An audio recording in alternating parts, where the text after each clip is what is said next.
বিশিষ্ট শিক্ষাবিদ কনক চন্দ্ৰ হালৈৰ স্মৃতিচাৰণ আৰু সোঁৱৰণী গ্ৰন্থ উন্মোচনী সভা সম্পন্ন। আধুনিক বৰভাগৰ খনিকৰ প্ৰয়াত হালৈৰ স্মৃতি সোঁৱৰণ বহু গুণমুগ্ধৰ।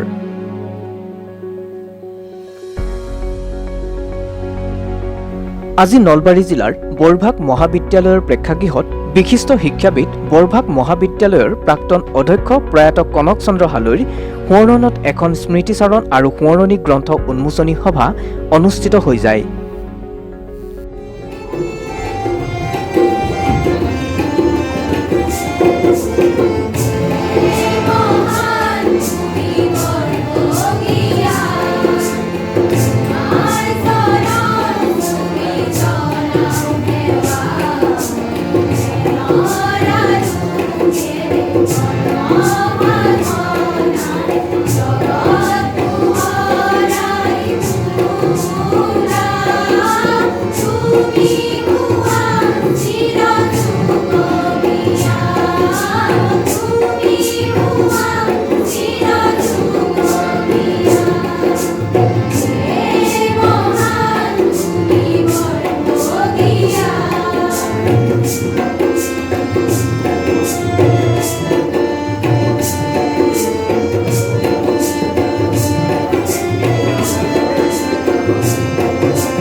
সভাৰ প্ৰাৰম্ভতেই প্ৰয়াত হালৈৰ প্ৰতিচ্ছবিত মাল্যাৰ্পণ আৰু বন্তি প্ৰজ্বলন কাৰ্যসূচী ৰূপায়ণ কৰে প্ৰয়াত হালৈৰ সহধৰ্মিনী প্ৰফুল্লী তালুকদাৰ হালৈৰ লগতে তেখেতৰ দুই পুত্ৰ সহিতে বহু গুণমুগ্ধই।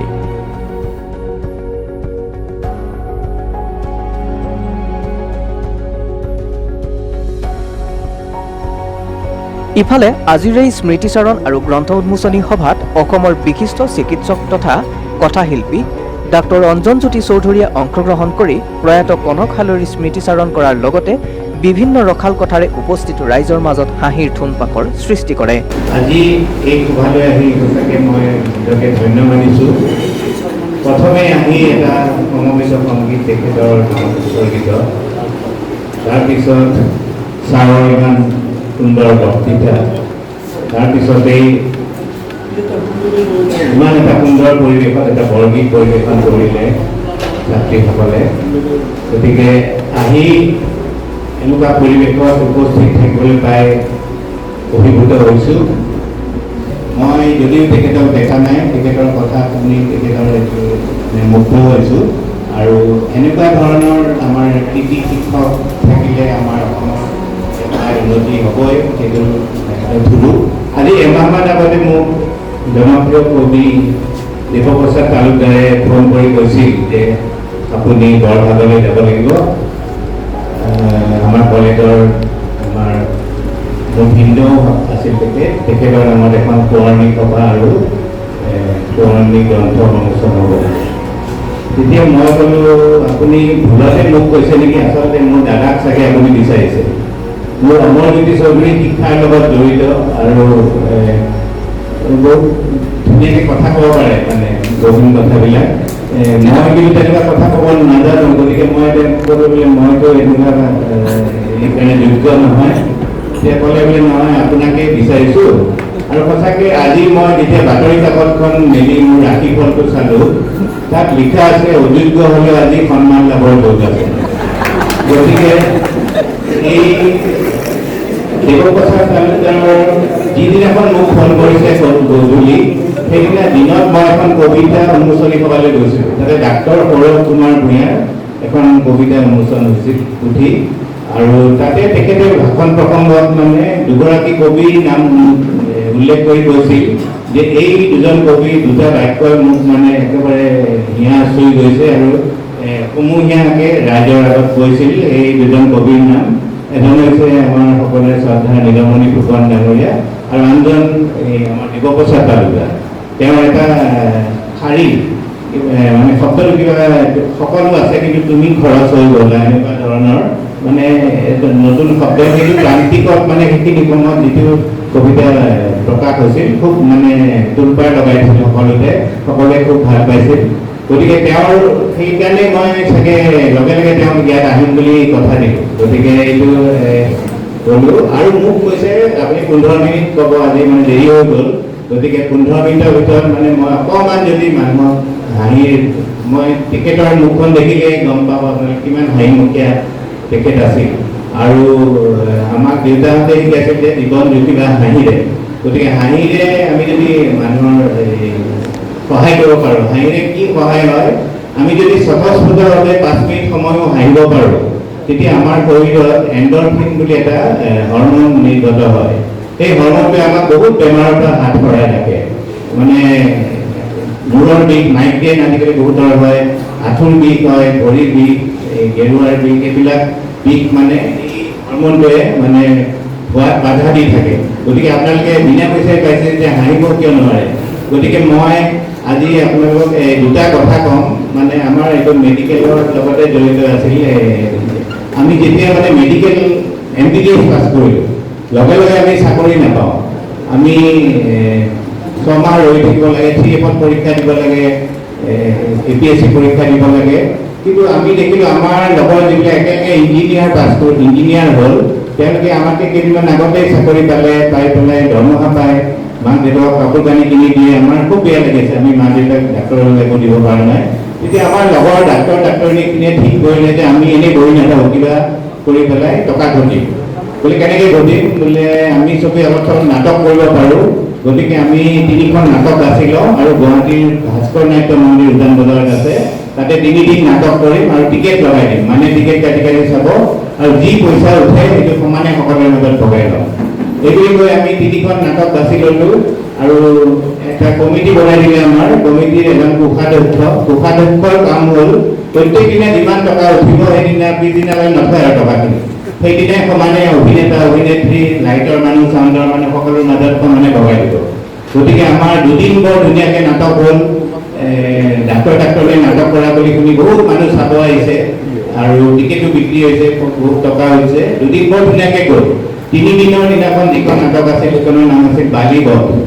বালিবধ মানে বালি আৰু টুকৰি বাই কাজিয়া লাগি থাকে, যুদ্ধ গদা যুদ্ধ, কোনো নমৰে। এতিয়া মই ৰাম হৈছিলোঁ, মোক ৰামৰ ভাও দিছিল। মই ইয়াতে 6ডাল কাঁড় দি থৈছে মোৰ এডাল দুডাল দি 4 নম্বৰডাল যেতিয়া মাৰি দিম আৰু ৰিহাৰ্চেলৰ মতে যেতিয়া বালি পৰি মৰি দিয়ে আৰু সেইটো চিন আছে একেবাৰে শেষৰ চিন আমাৰ নাটকখন চলি আছে সেই সময় হৈছে আৰু মই মাৰিব লাগে এডাল দুডালকৈ 4ডাল নম্বৰডাল মাৰিব বালি ফেলা চালোঁ কিন্তু মৰা নাই সি অলপ স্কুলৰ পৰাই অংকত কেঁচা আছিল মই ভাবিলোঁ ই চাগে চাইকেলকেনো ভৰ্তি কৰিব নোৱাৰিলে নেকি ইমান গাধা নে এনেকুৱা ভাবি পেলাই মই আৰু দুডাল আছে যেতিয়া 5 নম্বৰডালো মাৰি দিলোঁ এইবাৰো যেতিয়া সি মৰা নাই তেতিয়া মই ভাবিছোঁ কিবা এটা গণ্ডগোল আছে মই ধেনুকাডালো এক্টিং কৰাৰ দৰে লাহে লাহে গৈ বালিৰ ওচৰতে বালি নমৰক কিয় বালিয়ে কয় মই আজি নমৰোঁ মই কিয় বোলে মোক ঠাণ্ডা মুণ্ডা পাই আগৰ দুখন নাটকৰ পইচা দিয়াই নাই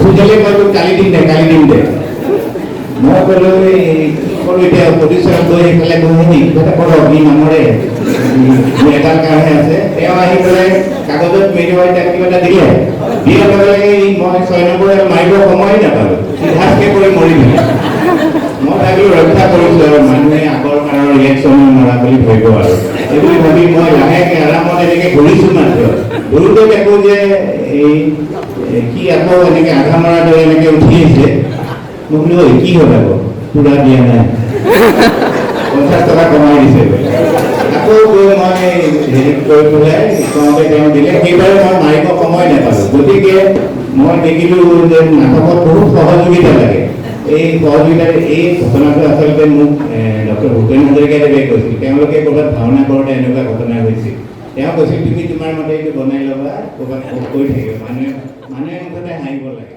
গতিকে মই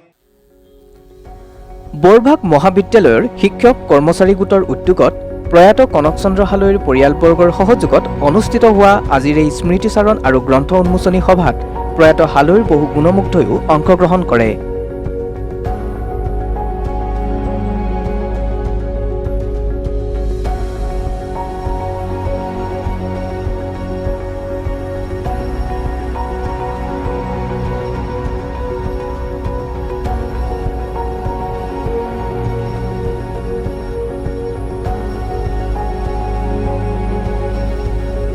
সভাৰ শেষত প্ৰয়াত হালৈৰ জীৱন আৰু কৃতিত্বক সোঁৱৰি যুগুতাই উলিওৱা সোঁৱৰণি গ্ৰন্থখন উন্মোচন কৰাৰ লগতে তেখেতৰ কৰ্মৰাজিৰ ওপৰতো গ্ৰন্থ উন্মোচক ডক্টৰ প্ৰমোদ চন্দ্ৰ হালৈয়ে গভীৰভাৱে আলোকপাত কৰে।